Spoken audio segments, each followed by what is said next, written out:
बिस्मिल्लाहिर्रहमानिर्रहीम, अस्सलाम वालेकुम रहमतुल्लाहि व बरकातुहू। इनफर्टिलिटी, बांझपन या बेऔलादी, ये एक ऐसा मसला है जिसमें मैंने बहुत सारे लोगों को उजड़ते हुए देखा है। बहुत सारे ख़ानदान जिनमें मैंने दरारें पड़ती हुई देखी हैं, और ये एक ऐसा मसला है जिस पे बात करते हुए अक्सर लोग घबराते हैं। मैं हूँ आपका दोस्त होम्योपैथिक डॉक्टर मोहम्मद माजिद, सराय आलमगीर में मैं प्रैक्टिस करता हूँ।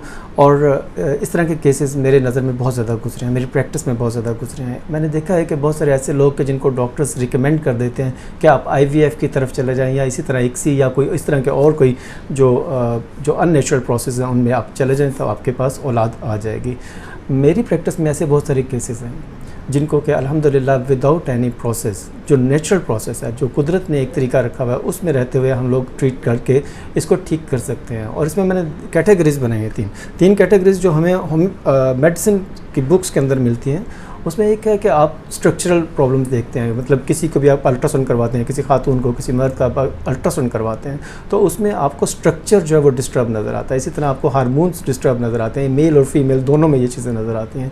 और तीसरी जो रीज़न है उसे अननोन रीज़न कंसीडर किया जाता है। अननोन रीज़न एक ऐसी रीज़न है कि जिस पर मैंने काम किया अल्हम्दुलिल्लाह, और उसमें मुझे बहुत सारे कामयाबी हासिल हुई। What is unknown reason? Unknown reason वो है जिसके आपके पास टेस्ट अवेलेबल नहीं है, जिसको आप डायग्नोज नहीं कर पाते, लेकिन उस डायग्नोसिस वो बिल्कुल मॉलिक्यूलर लेवल पे, बहुत माइक्रो लेवल पे वो प्रोसेस है जिसको कैपेसिटेशन कहते हैं। कैपेसिटेशन एक ऐसा प्रोसेस है कि जिसकी वजह से डॉक्टर हजरात अक्सर पेशेंट्स को, मेल और फीमेल को कहते हैं जी कि आप अननेचुरल यानी विट्रो की तरफ आप चले जाएं। विट्रो क्या चीज़ है कि आप ट्रे के ऊपर फर्टिलाइजेशन करेंगे, ट्रे के ऊपर स्पर्म्स और ओवा यानी मर्द और औरत के जो गोमेट हैं उनको मिलाएंगे और औरत के अंदर उसको प्लांट कर देंगे, जिसकी वजह से वो बच्चा बढ़ना शुरू हो जाएगा। ये एक अननेचुरल प्रोसेस है जिसकी आपको बहुत ज़्यादा कीमत अदा करनी पड़ती है। मैंने देखा है ख़वातीन की बहुत ज़्यादा सेहत ख़राब हो जाती है, जबकि उसके मुकाबले में हम लोग होम्योपैथिक में जब बात करते हैं तो होम्योपैथिक में ऐसी बहुत सारी मेडिसिन मौजूद हैं जो कि पेशेंट की माइंड सिम्टम, फिजिकल सिम्टम और इमोशनल सिम्टम्स को मद्देनज़र रखते हुए जब हम लोग मेडिसिन सेलेक्ट करते हैं तो मैं देखता हूँ कि बहुत अच्छे रिजल्ट्स आते हैं।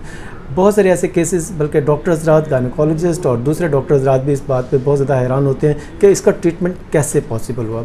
अब यहाँ पे बात आती है कि अक्सर लोग मुझसे पूछते हैं कि आप फिज़िकल की तो समझ आती है, मेंटल और इमोशनल को आप कैसे एड्रेस करते हैं?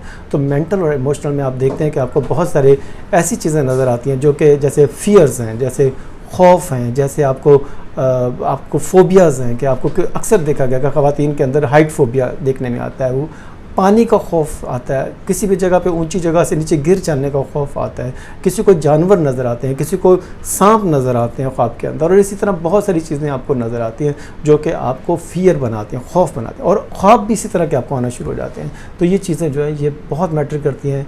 इनकी वजह से इनको मद्देनज़र रखते हुए जब होम्योपैथिक मेडिसिन को सिलेक्ट किया जाता है तो मैं देखता हूँ कि इसके रिमार्केबल रिजल्ट्स मिलते हैं। इसी तरह अगर हम लोग मेल की बात करें, ये जो मैंने बातें की, जितने भी डिस्कशन की, ये सब ख़वातीन के हवाले से बातें थी, यानी जो फीमेल में प्रॉब्लम्स आती हैं उनके हवाले से बात की। अब अगर हम मेल की बात करें, मर्द हजरात जिनके घर औलाद वो इस काबिल नहीं होते कि औलाद पैदा कर सकें, उनके टेस्ट होता है जिसे सीमन एनालिसिस कहा जाता है। सीमन एनालिसिस में आपको पता चल जाता है कि आपका पेशेंट जो है वो कहाँ पे स्टैंड करता है। आपके पेशेंट के अंदर कोई पसल्स आ रही हैं, आपके पेशेंट के अंदर कोई जो उसका अल्ट्रासाउंड है, स्क्रूटल अल्ट्रासाउंड है, उसके अंदर आपको आपको वेरिकोसिल्स नज़र आ रही हैं, या इस तरह कोई और प्रॉब्लम नज़र आ रही हैं जो कि ऑब्स्ट्रक्शन कॉज कर रही हैं। ये चीज़ें आपको फिज़िकली नज़र आ जाती हैं, लेकिन कुछ चीज़ें ऐसी होती हैं जो आपको नज़र नहीं आती। वो सिर्फ आपकी हिस्ट्री के ऊपर बेस कर रही होती हैं कि आपकी हिस्ट्री में कोई डॉग बाइट हिस्ट्री तो नहीं है। मैंने देखा है बहुत सारे केसेस ऐसे कि जिनके अंदर डॉग बाइट हिस्ट्री अगर हो, यानी उनके किस ज़िंदगी में कभी किसी कुत्ते ने काटा हो, या उनके टेस्टिस के ऊपर कभी बहुत ज़्यादा मतलब प्रेशर आया हो, जैसे आमतौर पर साइकिलिंग करते हुए देखा गया कि एकदम कोई चोट लगी टेस्टिस के ऊपर, टेस्टिस स्वेल कर गए, तो उसकी वजह से भी बांझपन आ सकता है। और इसी तरह सेकेंडरी इफ़ेक्ट्स आते हैं, जैसे मम्प्स आते हैं। मैंने देखा है बच्चों में, अगर बचपन में अगर मम्प्स का प्रॉपर ट्रीटमेंट, जिन्हें कनपेड़े कहा जाता है, अगर कनपेड़ों का प्रॉपर ट्रीटमेंट ना किया जाए तो भी ये प्रॉब्लम जो है वो बड़े होकर बांझपन की कॉज कर सकती है। तो ये सेकेंडरी इफ़ेक्ट्स होते हैं। इन सेकेंडरी इफ़ेक्ट्स को भी अगर किया जाए तो हम लोग मर्द हजरात, यानी आमतौर पे ये कहा जाता है कि ज़ीरो स्पर्म के साथ पेशेंट आया तो कहा जाता है कि ये नहीं पॉसिबल, ये ठीक नहीं हो सकता। ये आमतौर पे मैंने देखा है, लोगों को ये कह के उनको बिल्कुल मायूस कर दिया जाता है। लेकिन मेरी प्रैक्टिस में अल्हम्दुलिल्लाह ऐसे बहुत सारे केसेस आए हैं कि जिनके अंदर ज़ीरो स्पर्म के साथ आए, और उसके बाद with in 2 weeks, 3 weeks, maximum 6 weeks, उसके अंदर ये पेशेंट जो है ये काफ़ी अच्छे रिजल्ट्स के साथ, मतलब इवन यहाँ तक कि मैं कहता हूँ कि 6 हफ्ते के बाद या 8 हफ्ते के बाद आपको दोबारा टेस्ट करवाने की ज़रूरत नहीं, आप अपनी वाइफ का जाके टेस्ट करवाएं कि उनको प्रेगनेंसी हो चुकी हुई है कि नहीं हो चुकी हुई।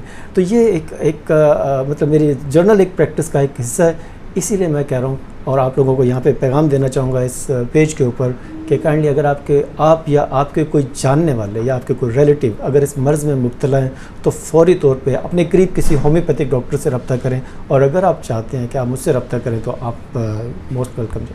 अस्सलाम वालेकुम।